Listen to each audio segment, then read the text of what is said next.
As of today, I have switched to xlibre. If you didn't know, xlibre is this xorg fork that has stirred a lot of drama recently.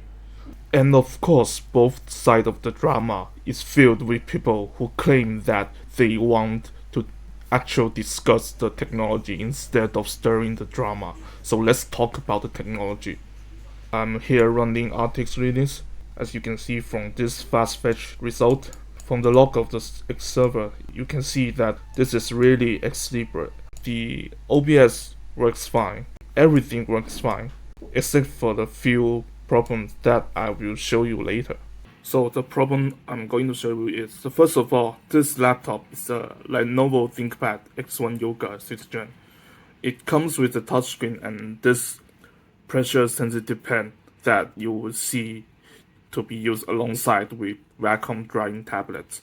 And the problem is, if I touch the screen with this pen, with this stylus, it doesn't crash. If I touch some of the app with my finger, it also doesn't crash.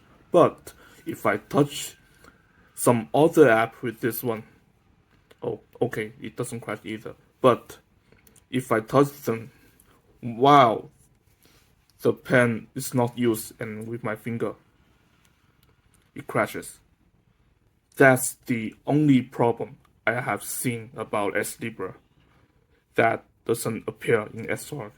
So obviously it's not the kind of problem that most of the people will encounter, but I sometimes do some logo design for some of my own side projects, and sometimes I would want to use the pen and my hand will be on the touchscreen.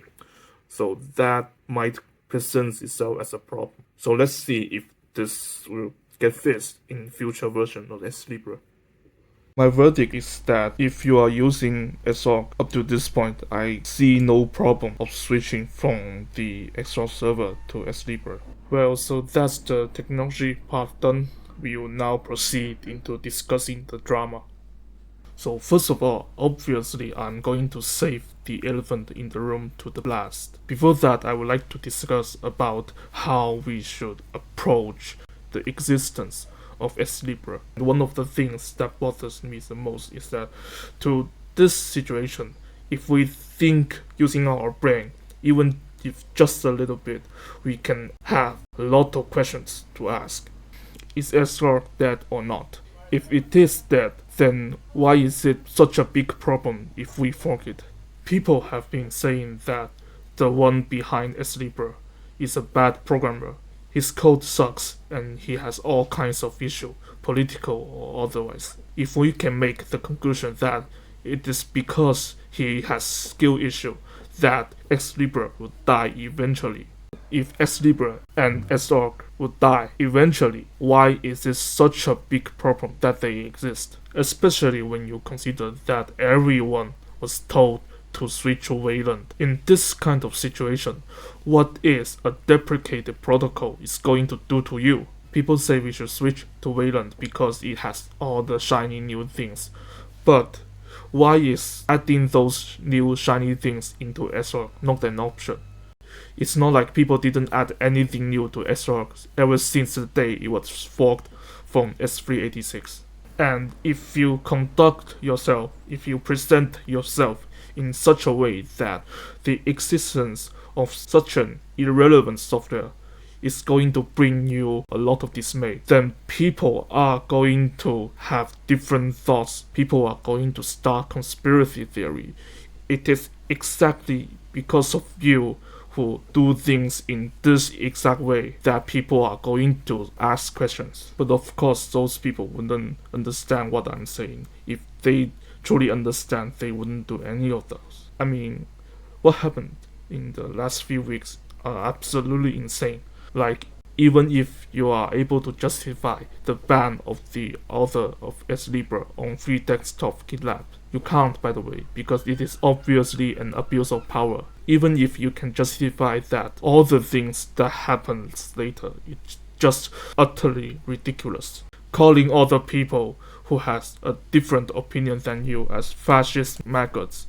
A little bit too much, isn't it? And also, here is also this article published in the same day who claimed that Wayland is gay and Xorg is trans. But then people say they have killed Xorg and they don't regret it. Is this transphobic?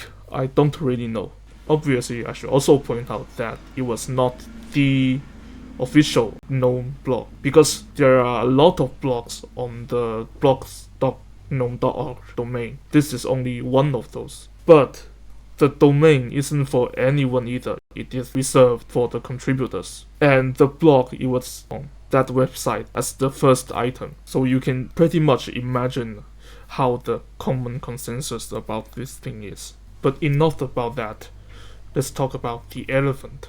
I'm pretty sure it's just another kind of those folklore demon kind of things. Someone who isn't evil was considered evil by everyone, because everyone says he is, and nobody bothers to fact check. That happened to PewDiePie. That happened to a lot of different people. And this time, that happened to our elephant as well. Like, have you read this shit? This is absolutely insane. An apartheid ethno-supremacist baby killer apologist clown with a YouTube channel.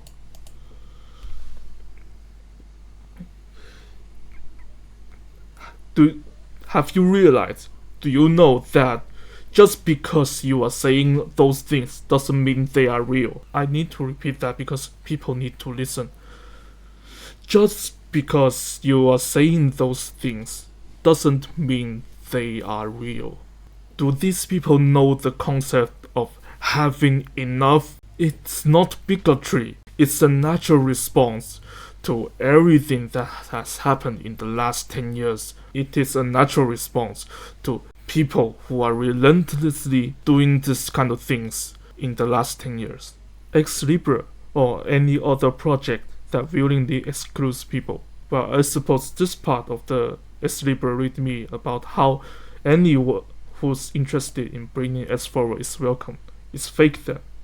Accepting this project, even packaged, will set a precedent that Fedora knowingly trusts this code written by people who hate diversity, equity, and inclusion.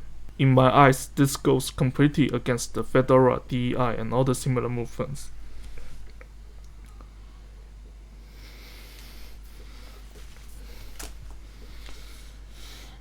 If we were really to believe that the so-called DEI movement of the modern age is actually about inclusion or anything like that, with the same logic, we will have to believe that North Korea is truly democratic and that the Nazis, the National Socialists, is actually socialist. Fucking ridiculous logic. Just because you say something doesn't mean they are true. Also, just because they say they are the things that they are doesn't mean that they are actually the things that they are.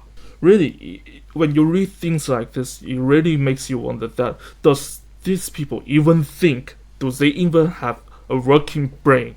Well, maybe at the end of the day, I am worse than them in this person's eyes.